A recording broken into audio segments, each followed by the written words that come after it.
Assalamualaikum Mas Tony Rosid. Waalaikumsalam warahmatullahi wabarakatuh, Pak Ihsan. Apa kabar Mas Tony? Sehat selalu hari ini? Sehat walafiat. Itu yang penting lah, karena negeri kita ini lagi tidak baik-baik saja, kata Bang Ubed baru-baru ini ya. Harus ada pemimpin yang punya visi. Macam mana ini kalimatnya Bang Ubed. Tapi tulisan Mas Tony kemarin itu menjadi tajuk ke Radio Silaturahim juga. Koalisi perubahan, koalisi tak tergoyahkan, begitu, karena pulang dari Turki baru ada statement terakhir dari PKS.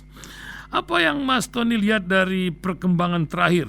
Lebih-lebih Pak Anies lagi diserbu orang di NTT dan juga Bima baru-baru ini. Apa yang Mas Tony lihat? Akankah persaingan antara koalisi KIB dan koalisi perubahan ini, atau ada KIB baru kita dengar juga ini? Nah, tentu Mas Tony pengamat yang jitu melihat berita di balik berita. Pendengar ingin dengar ini kisahnya. Silakan Mas Tony. Ya, banyak orang kaget ketika koalisi perubahan itu lengkap dengan semua anggotanya secara resmi menyatakan dukungan kepada Anies. Kalau saya sih nggak kaget. Nggak ada jalan lain gitu. Kenapa nggak kaget ya?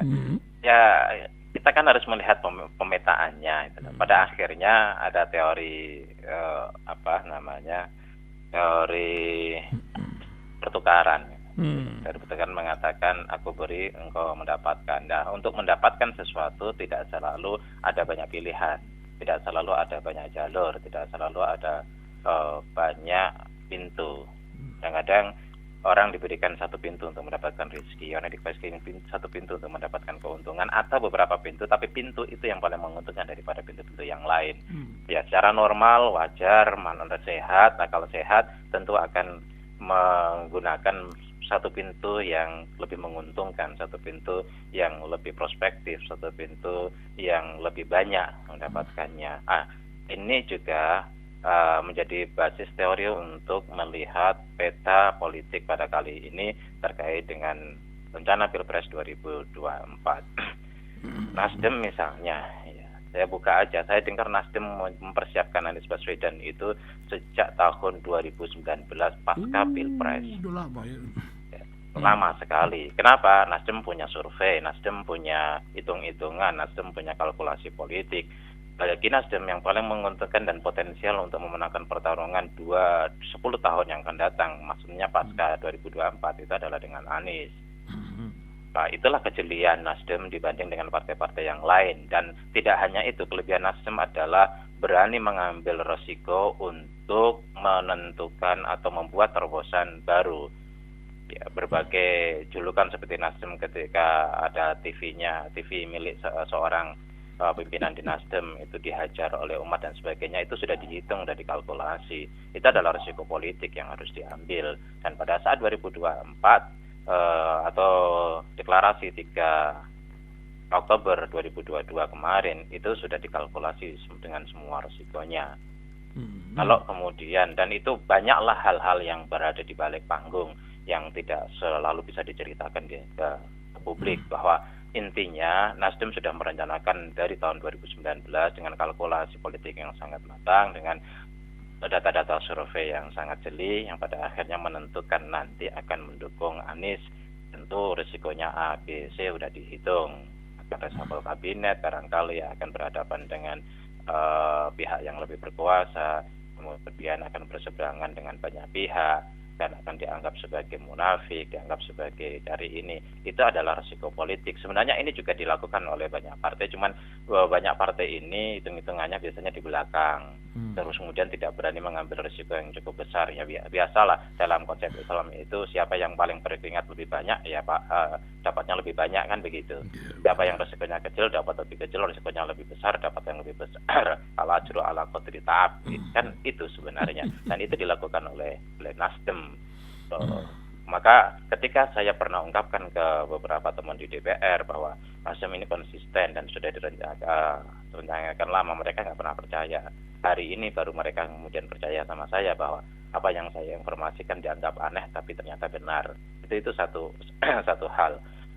Jadi nggak kaget kalau kemudian PKS semua tahu lah, 80% lebih konstituen PKS itu mendukung, sehingga ada isu yang begitu masif di teman-teman Senayan bahwa PKS akan menerima limpahan reshuffle menteri dari Nasdem, udah ada 3 sampai atau kemudian tawaran 6, yang saya nggak sebutkan 3 6 itu apa gitu kan, dan seterusnya ya.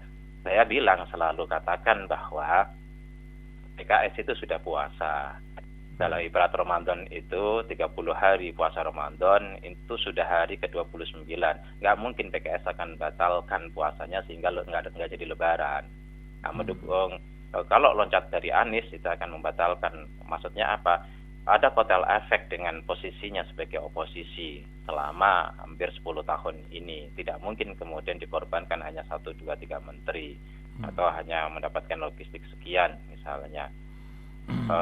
Apalagi kemudian hanya berpaling untuk mencalonkan seseorang yang belum tentu juga mampu menandingi Anies. Maka tidak ada hal yang paling rasional dan realistis bagi PKS kecuali mendukung pada Anies. Hanya saja ketika mendukung Anies di awal ini kurang strategis, PKS dianggap kanan. Kalau Anies yang selama ini dianggap kanan kemudian didukung oleh PKS di awal, maka akan menjadi kanan banget. Ini soal persepsi publik. Oleh karena itu langkah strategis yang dilakukan oleh PKS setelah Demokrat menyatakan secara resmi mendukung, baru PKS. Maka PKS yang semula direncanakan pada tanggal 26, saya buka sedikit, rencana tanggal 26 Februari, akhirnya kemarin sudah diumumkan dan resminya nanti di awal 24. Yang namanya Rakernas itu kan tanggal 24 sampai tanggal 26. Biasanya pengumuman hasil itu di tanggal akhir, itu tanggal 26. Kenapa 24? Bahkan PKS mengatakan bisa lebih cepat dari itu, melihat reaksi dari publik terhadap PKS ini. Kalau kemudian Demokrat itu kan Bapak Nasdem melakukan manuver. Jadi publik harus memahami bahwa koalisi perubahan itu bisa berganti atau bisa mengambil dari beberapa partai. Misal contoh Nasdem bergandengan dengan yang lain, dengan PKB misalnya Caimin sebagai cawapresnya selesai, atau dengan Golkar Airlangga sebagai cawapresnya juga selesai. Artinya ketika Demokrat nggak punya pintu kecuali yang lebih strategis kecuali berada di koalisi perubahan dengan merelakan AHY tidak menjadi cawapres, nanti bisa menjadi Menko dan sebagainya. Perlu record rekam jejak terdahulu di kepemerintahan sehingga menjadikan itu sebagai legasi bagi AHY untuk maju ke jenjang yang lebih besar lagi. Karena itu bagi Demokrat tidak mungkin, rasanya kecil kemungkinan untuk berpaling dari koalisi perubahan. Karena di koalisi perubahan itu apple to apple, di koalisi perubahan itu mendapatkan posisi yang setara, ikut menjadi penentu, bargaining power-nya cukup kuat. Tetapi kalau kemudian ke PDIP kan hampir tidak mungkin diterima. Kita tahu histori antara ketum PDIP Ibu Megawati dengan SBY. Kalau kemudian ke Gerindra kita tahu rekam jejak hubungan antara SBY dengan Prabowo ketika masih sama-sama di militer. Itu juga ketika KIB saja belum mendapatkan capres yang jelas. Ya. Kita harus baca, ini menarik sekali yang publik kalau membaca.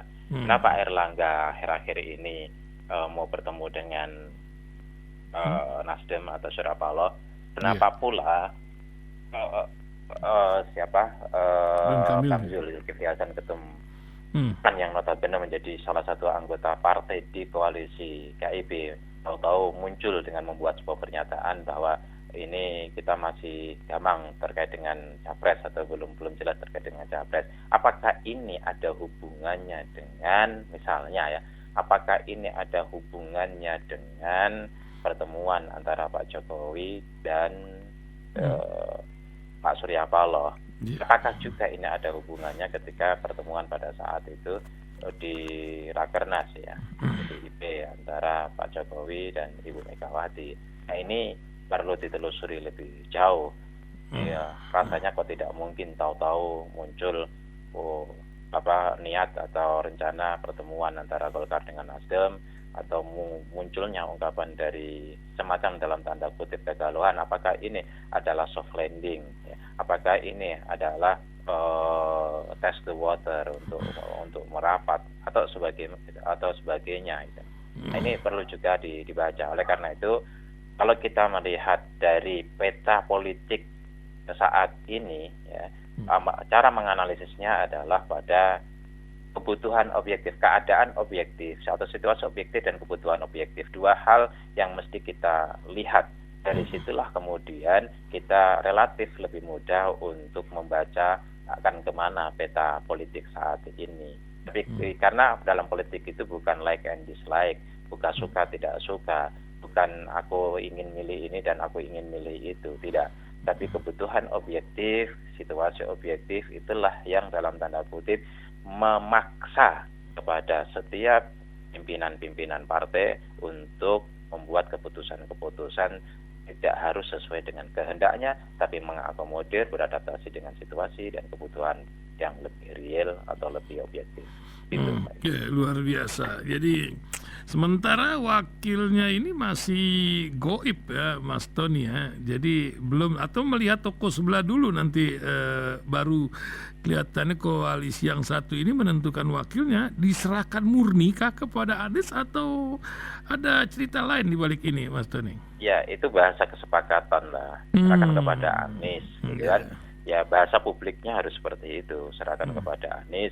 Di sana kemudian Anies diberikan porsi, pertama Anies diberikan porsi untuk membuat sebuah pertimbangan-pertimbangan dengan A, B, C, D, tidak kemudian partai-partai itu kemudian lepas. Tapi kalau diserahkan hanya kepada partai gontok-gontokan nanti, ya, artinya ya masing-masing partai punya calonnya sendiri-sendiri. Kalau sudah seperti itu kan gawat itu loh. Ya misalnya partai mengusulkan 40% porsinya partai, kemudian katakanlah partai 40%, kemudian Anies 60%, tetap ada di akhir, ada di Anies. Masukan-masukan partai, pertimbangan partai akan sangat dipertimbangkan oleh Anies. Pertimbangan kan 3 gitu. Saya pikir Anies juga bicara di publik berulang kali bahwa untuk mendapatkan cawapres itu yang pertama electability, artinya potensi kemenangannya seberapa kalau dipasangkan dengan si A, si B, si C. Kemudian yang kedua pertimbangannya adalah partai-partai ini setuju apa tidak. Itu kan dari ungkapan ini sendiri beberapa kali ke media. Partai-partai ini setuju apa tidak. Katakan si A, semua partai setuju, semuanya kompak. Tapi kalau menyalonkan si A ini partai itu bertengkar, ya nggak jadi. Harus munculnya seseorang disetujui oleh semua partai dan bila perlu menambah solidnya partai-partai pengusung. Kemudian yang ketiga adalah orang itu punya jejak mereka di pemerintahan, artinya punya pengalaman ketika nanti sudah ditetapkan menjadi presiden dan wakil presiden, langsung jalan mesin pemerintahan. Tidak kemudian belajar dulu, cemimik dulu, cari-cari dulu, membaca dulu. Ya, mereka dianggap adalah orang yang dua-duanya sudah memahami persoalan bangsa dan memiliki terobosan-terobosan, solusi-solusi yang ada di kepalanya untuk menyelesaikan persoalan-persoalan yang mereka pahami. Dan persoalan bangsa ini sangat rumit, sangat kompleks, sangat banyak, sangat beragam, dari A sampai Z, dari persoalan keamanan, stabilitas politik, sampai kemudian persoalan terutama persoalan ekonomi, BUMN yang bermasalah, kemudian illegal mining, dan ilegal yang lain, hukum yang masih perlu dibenahi, dan seterusnya. Nah, ini mereka tentu karena pernah ada di pemerintahan, mereka tahu Anies misalnya sudah pernah di Mendikbud dan pernah di DKI. Ini juga menjadi modal yang cukup penting untuk memahami persoalan yang selama ini dihadapi oleh negara ini, yang tentu saja ketika memahami persoalan ya ada di kepalanya bagaimana menyelesaikan persoalan itu. Yang repot kan tidak memahami. Katakanlah di situ ada Kang Aher, tahulah persoalan bangsa karena bisa menjadi gubernur, ada juga Khafifah, tahulah persoalan di situ karena pernah menjadi menteri dan sekarang menjadi gubernur di Jatim.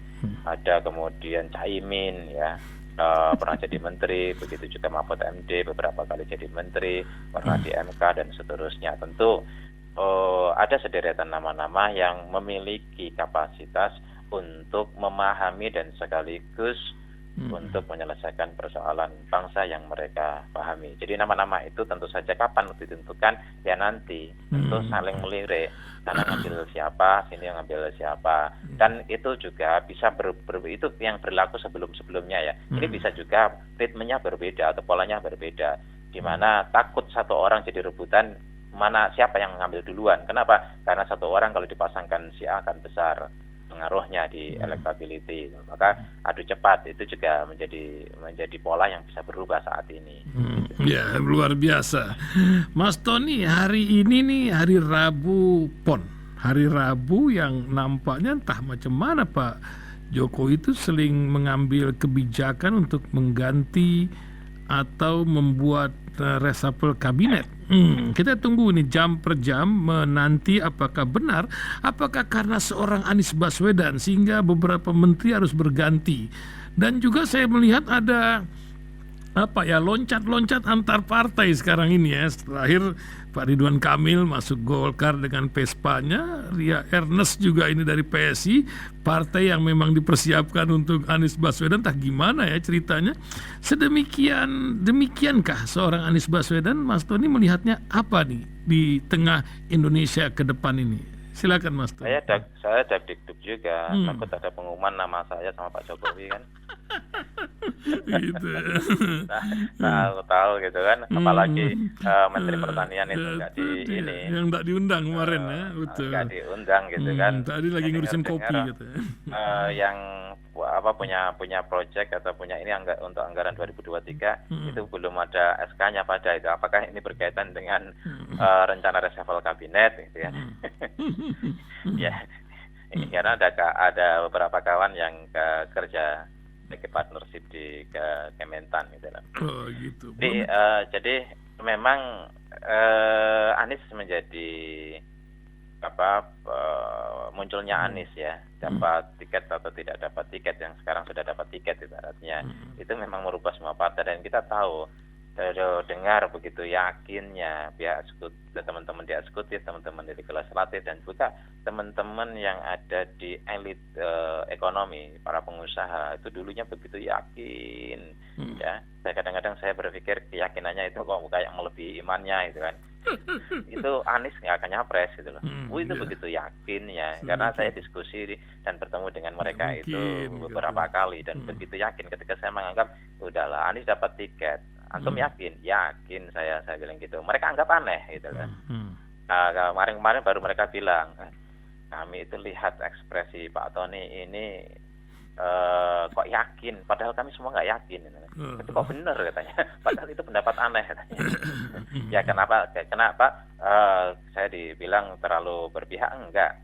Ayo kita berdebat soal argumentasi. Kayaknya saya seolah-olah menguntungkan Anies analisis saya. Ya sekarang terbukti gitu loh. Kan soal menguntungkan atau tidak, lihatlah variabelnya. Lihatlah bagaimana dengan variabel kita mengidentifikasi variabel dan menganalisis hubungan-hubungan variabel itu. Nah, disitulah kita bisa berargumentasi, disitulah kita bisa berdebat. Gitu. Dan pada akhirnya terbukti kan. Saya bicara begini ini kan sejak tahun 2018, bukan sekarang. Dan sekarang sudah terbukti bahwa itu benar. Jangan lihat, mungkin saya kenal Anies, jangan lihat di situnya.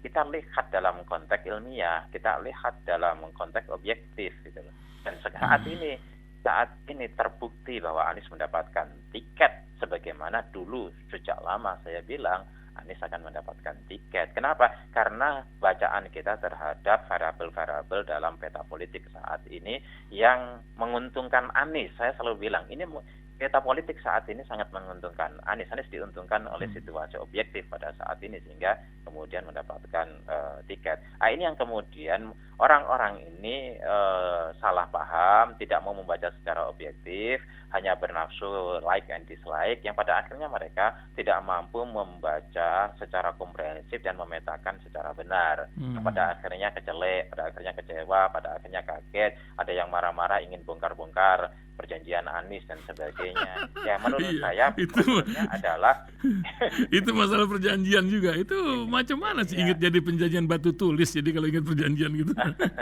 gitu Silakan ya. Mas Tony. Sehingga itu ada kesalahan mereka karena tidak membaca variabel Hmm. yang muncul dan tidak membaca peta secara komprehensif, sehingga kaget, terkejut, kejang-kejang dan sebagainya. Coba kalau mereka bisa membaca seperti itu, saya pikir nggak perlu kaget. Dari kubu manapun lah, itu apakah dari kubu Anies maupun dari kubu yang lain, nggak perlu dakdikduk, nggak perlu stres dan nggak perlu kemudian kejang-kejang atau kejut-kejut dan sebagainya. Itu mudah kok dibaca kalau kita memang fokus melihat secara detail ya, variabel-variabel yang ada mudah untuk dibaca. Itu ya. Kemudian saya lagi-lagi karena akrab dengan teorinya Ibnu Khaldun dan juga teorinya Karl Marx, karena itu disertasi saya cukup akrab. Saya gunakan teori-teori itu menjadi basis saya untuk membuat analisis-analisis dan membaca peta yang ada. Ya, itu yang disebut dengan sunatullah, itu yang disebut dengan keniscayaan historis, itu yang disebut dengan ya semacam itulah. Itu adalah basis-basis teori untuk menjadi modal kita memahami peta yang terjadi dalam politik Indonesia. Maka Anies kemudian dianggap menentukan karena orang-orang itu salah paham terhadap Anies, gitu aja sebenarnya, salah paham terhadap peta yang ada, sehingga kemudian mereka terjadi kaget. Ke sana nggak jadi, ke sini nggak jadi, ke situ nggak jadi, ya diombang-ambing. Coba kalau mereka seperti Nasdem, saya kenapa apresiasi Nasdem dalam konteks ini? Ya, saya bukan orang Nasdem, saya bukan orang partai, saya apresiasi karena kemampuan Nasdem untuk untuk melihat secara objektif situasi yang ada. Ya, mereka punya survei. Saya ketemu salah satu, nggak perlu saya sebutkan. Saya ketemu salah satu lembaga survei yang di-hire oleh Nasdem terus-menerus sejak lama per wilayah begini, dan kemudian ada tingkat nasional. Dari situ terus-menerus Nasdem membaca progres. Jadi dalam politik itu soal survei itu jangan melihat hari ini. Saya selalu katakan seperti itu. Jangan lihat ketika saat ini ada pilpres, Anda siapa yang akan Anda pilih gitu kan. Ya, kalau saat ini kan variabelnya belum semua keluar. Nanti ada variabel debat gitu misalnya. Ya, kan belum ada saat ini. Nanti ada variabel untuk mengungkapkan, untuk silaturahmi politik, siapa yang lebih punya kemampuan komunikasi publiknya. Ini juga belum terungkap variabelnya. Nanti akan ada hasil kerja yang diungkapkan. Ini belum. Nanti akan ada kira-kira black campaign, siapa yang paling potensial untuk dipengaruhi dan siapa yang paling potensial untuk bertahan. Ini belum terungkap. Ada negatif campaign di mana borok-borok masing-masing kandidat belum diungkap. Ini juga belum diungkap. Variabel-variabel ini belum muncul dan tidak dibaca ya oleh survei saat ini.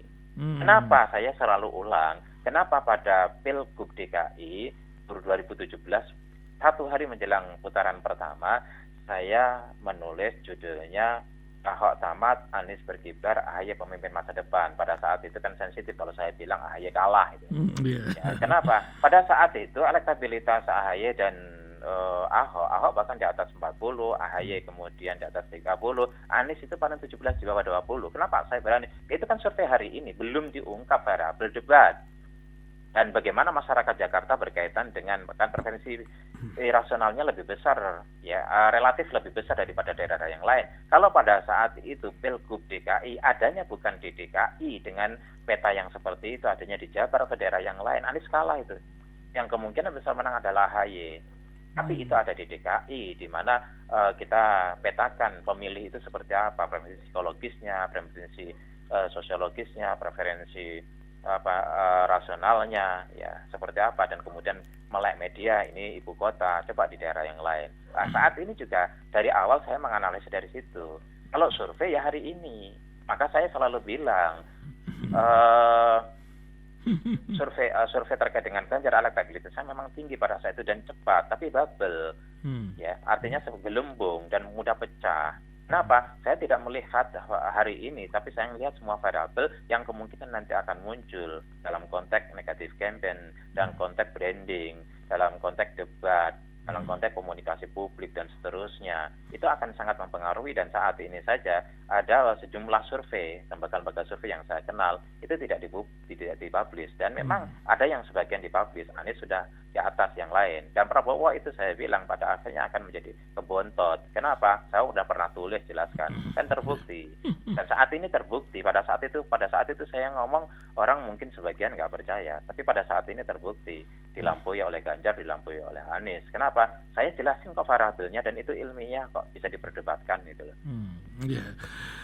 Ya luar biasa Mas Tony. Jadi tadi masalah perjanjian itu sebenarnya yang berbicara malah yang melanggar kan. Janjinya 5 tahun berjadi wakil gubernur, ini yang jadi ungkapan. Tapi udahlah, kita lewatkan dulu itu. Sekarang saya mau tanya, ini ada berita pagi ini tentang Mahkamah Konstitusi yang membatalkan kawin antar agama. Ini bagaimana nih? Baru kami terima kabarnya nih pagi ini. Penolakan gugatan Undang-Undang Nomor 1 tentang perkawinan. Yang apa yang Mas Tony lihat dari peristiwa ini, dan masih terus dicoba-coba ini? Belum lagi masalah LGBT ya. Yang pertama substantif, dan yang kedua adalah efek gitu ya. Kalau substansi, ya memang ini kan sudah kesekian kali. Iya, betul. Saya senang ketika MUI kemudian memberikan respon seperti itu. Saya berharap juga Muhammadiyah dan juga NU atau ormas-ormas yang lain juga ikut memberikan apresiasi dan mendukung keputusan daripada MK. Meskipun tanpa diapresiasi, tanpa didukung, itu juga udah jalan itu loh. Tapi kan layak untuk didukung, layak untuk diapresiasi. Secara substantif, bagaimana semula kan Undang-Undang Nomor 1 tahun 1974 dan kemudian dilanjutkan ke undang-undang yang lain. Ya kebetulan saya masih ingat sekali undang-undang ini karena saya S1-nya hukum, jadi masih nempel lah gitu. Jadi jelas ada banyak faktor yang kemudian bisa membuat pernikahan antar agama itu nggak bisa. Contoh misalnya gitu kan, ya pernikahannya itu kan kalau orang Islam itu di KUA, kalau non Islam itu ada di mana? Catatan sipil. Ada di catatan sipil itu. Terus kemudian kalau kita survei pernikahan antar beda agama, ini kan mayoritas sudah satu melanggar hukum itu terjadi. Kemudian tingkat perceraiannya lebih tinggi, meskipun sama agama juga tinggi, tetapi antar agama itu faktor yang lebih utama bukan ekonomi, bukan perselingkuhan. Ya, kalau kita lihat datanya, 10 dari 100% itu 80% orang keluarga menikah itu kuning itu artinya tidak harmonis, ada masalah lah. Kemudian 5% sangat harmonis, 5% itu harmonis, bukan sangat harmonis tapi harmonis, 10% itu bercerai. Jadi 10 dari pernikahan, 1 dari 10 pernikahan itu bercerai. Itu data ya. Data yang kita ambil. Maka kalau kita cek di daerah rata-rata ya 1 dari 10 pernikahan itu pisah atau gagal. Tapi faktor paling utama 80% adalah masalah ekonomi, kemudian selingkuhan dan sebagainya. Di tempat yang lain, kalau perceraian antar agama itu masalah yang utamanya itu adalah ketidakharmonisan karena faktor agama. Yang satu puasa, yang satu enggak. Misalnya kalau sesama Muslim ya, antar Muslim dengan non Muslim ya.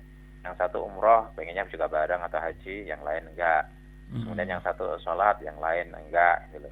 Dan seterusnya. Ini agak sulit, apalagi kemudian ada semacam upaya untuk berebut anak. Biasanya anak itu menjadi media pertengkaran antar orang tua yang bercerai. Tapi ini anak seringkali menjadi media perebutan, persaingan antara orang tua yang beda agama. Ya banyak faktor lah yang kemudian, belum lagi hubungan sosial di masyarakatnya.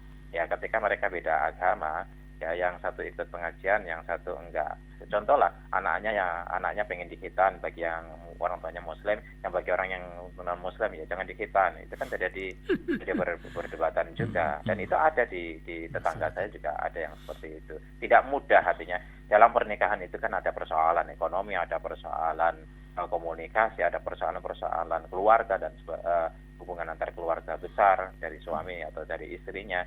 Ditambah lagi akan menambah masalah yang cukup rumit kalau mereka adalah beda agama. Dari awal pun akan menciptakan masalah. Itu satu hal. Yang kedua, kita akan menciptakan punya efek yang cukup besar berkaitan dengan agama, karena dalam Islam itu jelas itu syar'i, dilarang beda agama, di mana dalam Islam itu kan mau ditafsirkan apapun karena itu ayat muhkamat gitu loh. Dan ini dipegang menjadi pegangan kepada mayoritas umat Islam, di mana laki-laki perempuan muslim mukminah tidak boleh dinikahi oleh non muslim yang tidak atau dinikahi oleh non muslim.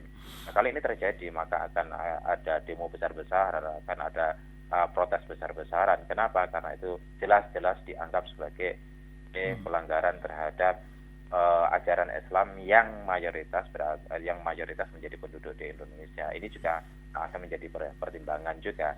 Hakim itu kan juga memutuskan dengan pertimbangan-pertimbangan selain substantif, kemudian terhadap efek yang akan muncul sebagai reaksi dari keputusan hakim.